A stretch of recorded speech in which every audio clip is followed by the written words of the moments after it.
మహారాష్ట్రలో మావోయిస్టుల లొంగుబాటు కొనసాగుతోంది. 3 రాష్ట్రాల ముఖ్యమంత్రులకు గడువు కోరుతూ ప్రకటన విడుదల చేసిన మావోయిస్టు నేత అనంత్ అలియాస్ వినోద్ అనూహ్యంగా పోలీసుల ముందు లొంగిపోయారు. మహారాష్ట్ర, మధ్యప్రదేశ్, ఛత్తీస్గఢ్ జోనల్ కమిటీ సభ్యుడు వికాస్ నాగ్పూరే అలియాస్ నవజ్యోత్ తో పాటు అనంత్ నేతృత్వంలోని 11 మంది మావోయిస్టులు గడ్చిరోలి డీఐజీ అంకిత్ గోయల్ కు తమ ఆయుధాలను అప్పగించారు.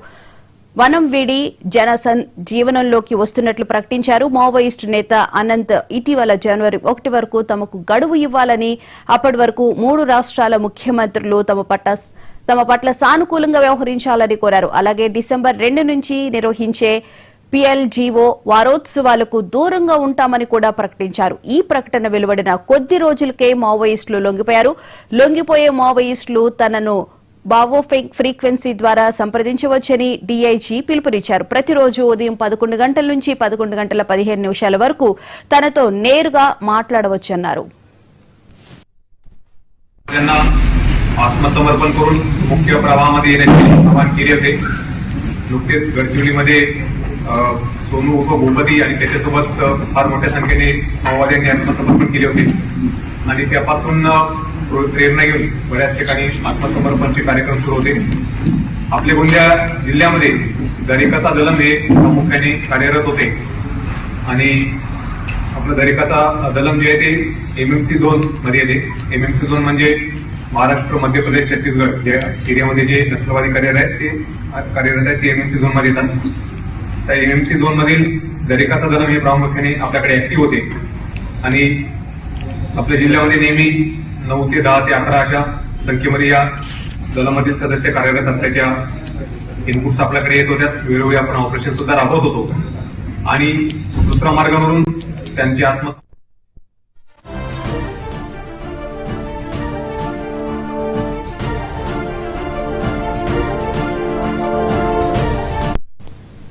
మహారాష్ట్రలో మావోయిస్టుల లొంగుబాటు కొనసాగుతోంది. ఇదే అంశానికి సంబంధించిన పూర్తి వివరాలను మా ఆదిలాబాద్ జిల్లా ప్రతినిధి శ్రీనివాస్ రెడ్డి తెలుసుకుందాం.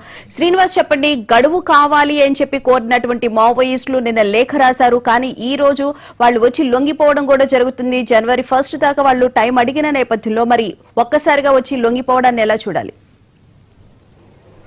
మావోయిస్టుల లొంగుబాటు ప్రక్రియ అయితే కొనసాగుతుంది. ముఖ్యంగా మహారాష్ట్ర, మధ్యప్రదేశ్, ఛత్తీస్గఢ్ MMCకి సంబంధించినటువంటి కీలక నేత అనంత్ నిన్న ఒక ప్రకటన విడుదల చేయడం జరిగింది. జనవరి 1 వరకు కేంద్ర బలగాలు కూంబింగ్ ఆపాలి, మేము కూంబింగ్ ఆపితే మేమందరం ఒకటేసారి జనవరి 1న మావోయిస్టులు అందరం కలిసి లొంగిపోతామని చెప్పేసి 3 రాష్ట్రాల ముఖ్యమంత్రులు ఇటు ఫడ్నవీస్, విష్ణుదేవ్ సాయి, అదేవిధంగా మోహన్ యాదవ్లను ఉద్దేశిస్తూ ఒక లేఖ రాసినటువంటి అనంత్, ముఖ్యంగా మహారాష్ట్ర, మధ్యప్రదేశ్, ఛత్తీస్గఢ్ జోన్లకు ప్రతినిధిగా ఉన్నటువంటి అనంత్ ఒక కీలక ప్రకటన విడుదల చేయడం జరిగింది. అంతేకాకుండా మేము అందరం కలిసి కూడా డిసెంబర్ 1 నుంచి జనవరి 1 వరకు కూడా ఒక ఫ్రీక్వెన్సీ ద్వారా మేము మాట్లాడుకుంటాం. ఉదయం 11 నుంచి 11-15 నిమిషాల వరకు మూకుమ్మడిగా మేము అందరం లొంగిపోతాము, మాకు గడువు ఇవ్వండి, మీరు కూంబింగ్ నిర్వహించకండి, దండకార్యాలను వదిలి భద్రతా దళాలు వెళ్ళిపోవాలి, ఒక నెల సమయం ఇస్తే సాయుధ పోరాటాన్ని విరమిస్తామని చెప్పినటువంటి ఆనంద్ నిన్న రాత్రి మహారాష్ట్రలోని గడ్చిరోలి డీఐజీ అంకిత్ గోయల్ ఎదుట అక్కడ లొంగిపోవడం జరిగింది. గోండియా జిల్లా దారెక్షా పోలీస్ స్టేషన్ లో అయితే 11 మంది సభ్యులతో లొంగిపోవడం జరిగింది. ముఖ్యంగా అనంత్ అలియాస్ వికాస్ తో పాటుగా అదేవిధంగా MMC జోన్ కు సంబంధించిన ఇన్ఛార్జిగా ఉన్నటువంటి విస్తార్ తో కలిసి లొంగిపోవడం జరిగింది. 11 మంది మావోయిస్టులు, అందులో 5 మహిళా మావోయిస్టులు కూడా ఉన్నారు. వీళ్ళు ఆయుధాలతో వచ్చి డీఐజీ అంకిత్ గోయల్ ఎదుట లొంగిపోయినటువంటి పరిస్థితి కనిపించింది. గడువు కావాలని అడిగినటువంటి అనంత్ ఒకటేసారిగా నిన్న మహారాష్ట్ర పోలీసులు ఎదుట కావడంతో లొంగిపోయినటువంటి పరిస్థితి కనిపించింది. ఓవరాల్ గా పూర్తిగా మావోయిస్టులు అందరం కలిసి లొంగిపోతామని ప్రకటించినటువంటి 24 గంటల్లోపే నిన్న మావోయిస్టులు 11 మంది మావోయిస్టులు ఇటు గడ్చిరోలి డీఐజీ అంకిత్ గోయల్ ఎదుట లొంగిపోయినటువంటి పరిస్థితి కనిపించింది. ముఖ్యంగా ఈ అనంత్ అలియాస్ వికాస్ పైన కూడా 1 కోటి రూపాయల రివార్డు ఉంది. అదేవిధంగా విస్తార్ పైన 60 లక్షల రివార్డు ఉంది.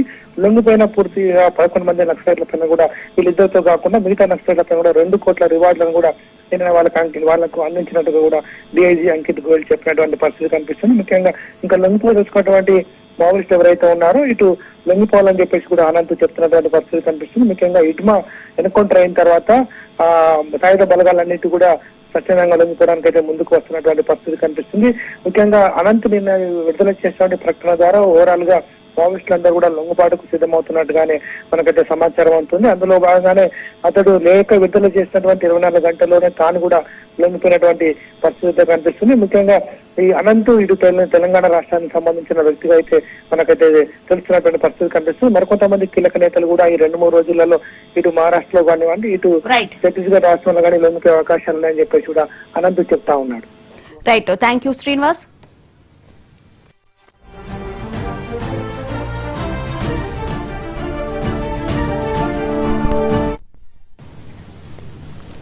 పరకామణి కేసుకు సంబంధించి స్వచ్ఛంద్ర బోర్డు చైర్మన్ పట్టాభి మాట్లాడుతున్నారు.